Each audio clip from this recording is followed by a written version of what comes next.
What's up, guys? I'm here at Take 5 Audio right now over in Southbury, Connecticut. We're up in their showroom, their private home theater. I'm here with... Hi, I'm John Bishop. I work with Take 5 and I work on behalf of manufacturers. I've got a sales agency that covers New England, and I'm a consultant and a hired contractor for MadVR. So we're going to be talking about very high-end video processing and the work that it can do to tame the HDR beast for front projection. I'm a hired gun for Barco Residential Cinema. They send me all around the country to do trainings and tweaks and things like the CEDIA Tech Summits. And I'm also tech support for Steinway Lingdorf. So when you call those manufacturers as a dealer, an authorized dealer, and you have technical questions, I'm the guy you get. So I've got sort of two things going on here. And you're going to show us the MadVR and the advantages that it can give us over controlling HDR, and not only projections, but in televisions. We're going to look at both, yes. And you know, the highest feature set and the advantages and benefits that you get from the MadVR is with scope format front projection cinema, done the way a Dolby Cinema is done. There is just a massive amount of benefits that you get. However, its quality of processing and some of the geometry tools that you can use have some benefit to televisions as well. So if you're looking at a high-end TV and it's kind of pricey, you might justify adding a processor that has, you know, a cost of $8,000 or 14 grand, depending, and get some benefit out of it. That would be a value, you know, judgment on the end user, but we have people that do it and enjoy it. And what gear are we going to be using right now in the theater space? In the theater, we have a Barco Bragi CS projector. And as we were discussing before we went live, it's a 5K native CinemaScope projector. And Shane, you asked some good questions about, you know, is it pixel shifting and all that stuff. Barco is the largest manufacturer of commercial cinema projectors in the world. They celebrated a couple years ago their 100,000th cinema projector, DCI projector. So when you go to an IMAX theater and you look back there, you're looking at a pair of 4K 6P laser engines, and those are built by Barco. Don't say it out loud. Dolby Cinema is the same technology, but they're based on Christie. They're all DLP 4K 6P laser. What we have is RGB DLP, so it's RGB LED, and we're getting a color gamut that's out to Cinema's P3 color. It's a technical thing, but that's what HDR is based on. So we get the color of HDR accurately with this. And when I say it's a 5K projector, it's because it has 2160 pixels high and 5120 pixels wide. And the way we create those on the screen, if you go up to the screen, there's more than 8 million pixels because of those extra CinemaScope format pixels up there. And we do, using the Texas Instruments technology, place them there in an instant, in microseconds, which is the difference between DLP and any other technology. It can place the pixels where they belong in microseconds. And then Barco has something called SSP processing, simultaneous signal processing. Every pixel, when it's in its position, gets an individual data word, the digital command for that pixel to do what it's supposed to do. Brightness, color saturation, all of that stuff happens in an instant. So every pixel is addressed individually. That makes it virtually the same as a DCI native 4K chip. It's just at a fraction of the cost and a smaller chip, so we can do it in a package like this. But it's not the same as pixel shifting. We've got and by the standards of the Consumer Technology Association, it's a 5K, all the pixels are on the screen projector. So pay no attention to what the consumer manufacturers of other technologies might say. This is not the same as an E-shift or that sort of thing. And what I have up there that might be of interest is there's going to be an event here that Bob and I are planning, and the topic is real cinema at home. Okay. Talk about what it means to reproduce the art of film, of cinema, to the standards and the intent that the people who create it do. And he worked with Spielberg and others as a producer on some of his movies. And we think he might give away some signed copies of sweet. HDR stuff right. to the first arrivals.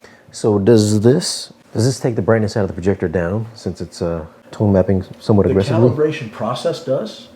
The MadVR does not.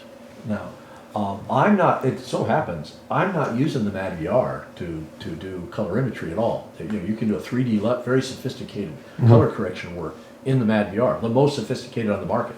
And I don't even use it, right? Huh. And I kind of forget to talk about it. But if you're creating content, you have to have a level of precision, because you're working on a movie and maybe some part of the movie in LA, and your partner is working on it in New York. And if you're not seeing exactly the same image down to the pixel level in both places, it's chaos. You'll never get it right. You know, scene to scene, you'll see variances and all that kind of stuff. So that level of calibration is absolutely essential. What I do is what they do in cinemas. In cinemas, you go into the room, you bring a device like this, which is the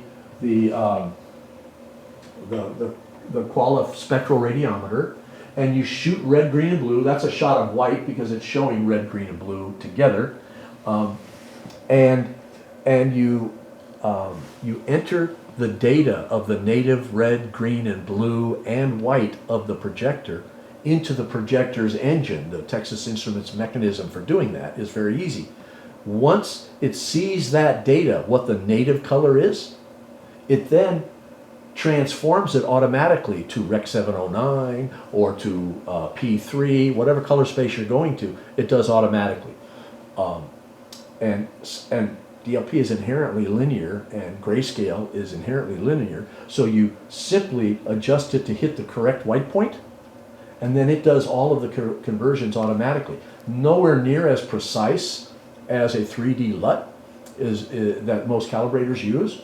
However, it's the way the art of film is exhibited.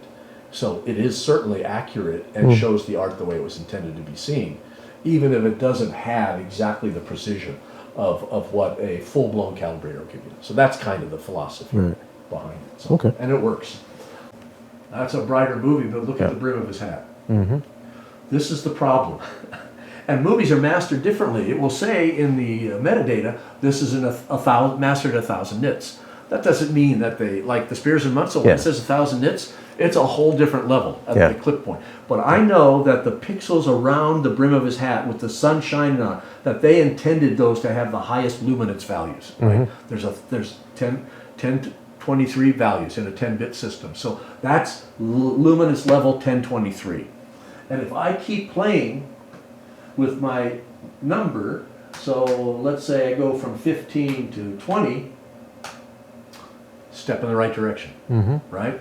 If I go from 20 to 25, whoa, there's still a little clipping in there, right? So I'm at 25. Let me go to 30.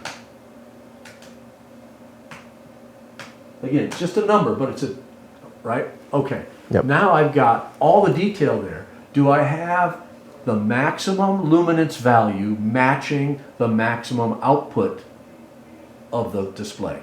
When I do, the next step will lose detail, and a step before that will get darker, right? So I am at 30 right now. Let's try 27. It might have softened just a little bit around, you know, sort of the it's almost like pixel frames around the weave, right? Yeah. I've softened the pixel frame. So let me go to 28. That makes a difference. Let me go to 29. I'm not sure I saw any change. Very, Maybe very tiny. What's the right level? I settled on 30. I'm trying to figure out what the hell are they doing with content and how can we make it look right? Well, that's one of the issues. The manufacturers, MadVR, Barco, everybody will say, measure the luminance on your screen, enter that value, and we will take it from there. Well, okay, but it might work, but it's probably darker than it needs to be or slightly clipped. It's just not precise. Yep. This is precise. Because TVs all compress. Their tone mapping really compresses because they don't want anything to look too dark, and they try not to make it clip. So they'll make the average picture level higher than it was in a movie theater. This allows me to do that too. If I just run that value down, I can make the image look brighter, and I can go all the way down to whatever level. And then I can flip back to my setting. I can run it up and I can make the picture darker. And at a certain point, the picture really dims down, but I can go back, and all I did is, there's no clipping, there's no loss of detail, but I've lost dynamic range because I've done that to it. So if I go back to the base setting, that's how it was in the movie theater. And a lot of that is intuitive. So how's this different than what JVC does? JVC does something. It's more like the TVs, okay? And that's why it's pretty common knowledge that you take the same movie and put it in different brands of TV, and it looks different. Right. They're not the same. I contend that this movie, the way we're rendering it, it will look the same with this setup in every Barco, every DLP projector, quite frankly, and it will match what you see in DLP cinema, which is all HDR in cinema. So that's the philosophy. So does the MadVR, does it apply just like static curve, or does it adjust on the fly? It's not on the fly. It fits the content to the PQ curve and leaves it there. Gotcha. Right? So, but it fits it by knowing the luminance values at the pixel level. Okay. So once it sees that, it's there, and the rest of it just follows the math. Gotcha. So that's how the way I set it up, it works.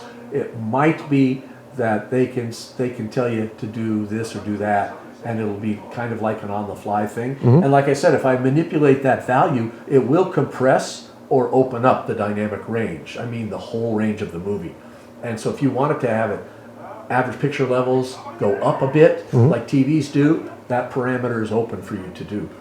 So this is the setup procedure. This has to do with how fast it detects multiple aspect ratios, and I'll show you that here in a second. This is how you configure the remote buttons, all that basic stuff. But there's like 5-10 things that you do here and you're done, and they're very repeatable. So I can set up a display in pretty short order when it comes to the settings. Now when you want to play with it, there's a sandbox down below, different menu on the remote. It's called settings. So I can tweak all these things for the HDR, right? And these are pretty much the default settings out of the box, because that's, they're so into this, they just play with it all the time. And when they update those settings, I look at them. As long as it's not changing the original look from a Dolby Cinema, they're not compressing anything or what have you, I'm with it. Now for lower resolution content, 1080p content and so forth, they've got all this stuff, and they've got some new motion interpolation stuff coming. It's a 4U rack computer with a high-end graphics card just filled to the brim with processing power. Right. That's what it takes to do it at this level. How end user friendly is this? It's the most user-friendly product in the world, because the user is not intended to ever even know it's there. Okay. There's no interface. There's no interaction. You've set this up so it automatically does whatever the user wants. An exception might be nonlinear stretch. If you want to have sports content that is 16:9, fill your scope screen, you want to enable or disable that. Well, could I buy it and just set this up myself, or?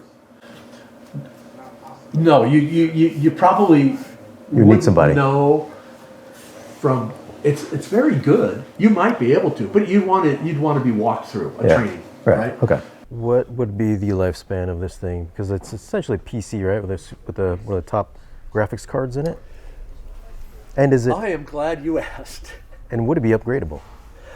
Which are related, right? Yep. So we have two models. There's the NV Pro and the NV Extreme.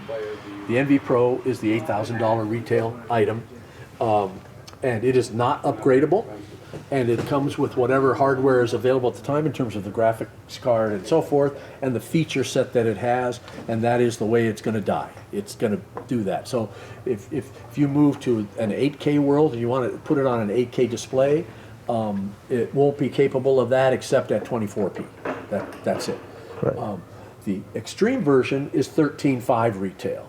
It's got a faster graphics card, so these are NVIDIA graphics cards, a faster card, a faster accelerator, the hardware is different, and HDMI board, graphics card, any upgrades that come out It is an upgradable platform, so we'll always have a program where you can opt in for new technology if it will benefit your theater.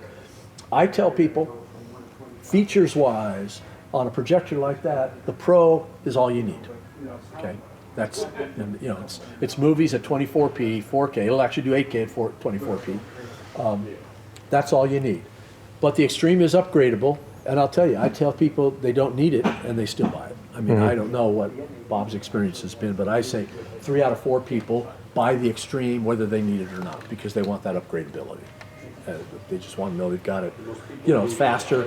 You know, MadVR will say the parallel processing of different parameters that are going on is a little bit better, so you might see the image be a little bit better.